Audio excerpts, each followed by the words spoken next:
Okay ka lang?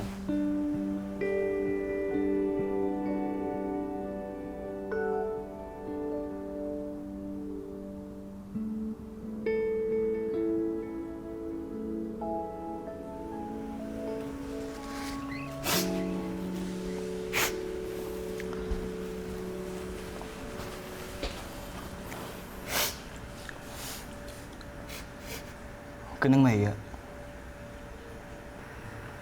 Sinabi nga ng isang philosopher, crying makes us human. Philosopher? Sinong philosopher? Ako.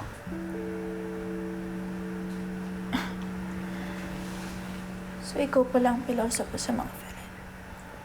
Pinapatawa lang kita.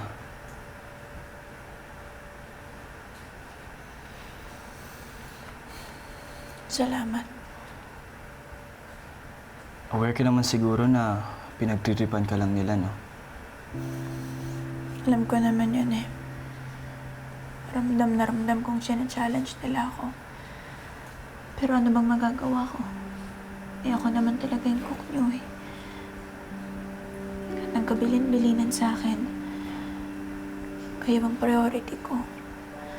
So kahit anong gusto niyong kainin, kahit gaano pa yun kahirap lutuin, kailangan kong gawan ng paraan. I'm sorry.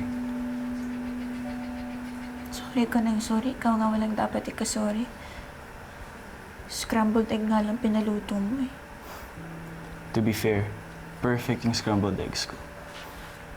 Talaga ba? Baka naman sinasabi mo lang yun para gumaan pakiramdam ko. Well, yes. Pinapatawa lang kita. Pero, it doesn't change the fact na ang sarap ng scrambled eggs ko. Bukas, sunny side up naman ah. Mahilig ka pala sa mga itlog. Hinay-hinay, baka magmanok ka. Good one.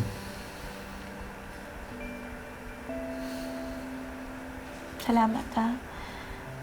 Kailangan ko pala ng pep talk ng philosopher ng mga friend. Pero huwag kang mag-alala. Bukas okay na ulit ako. Ako pa, di ako susuko. You're brave.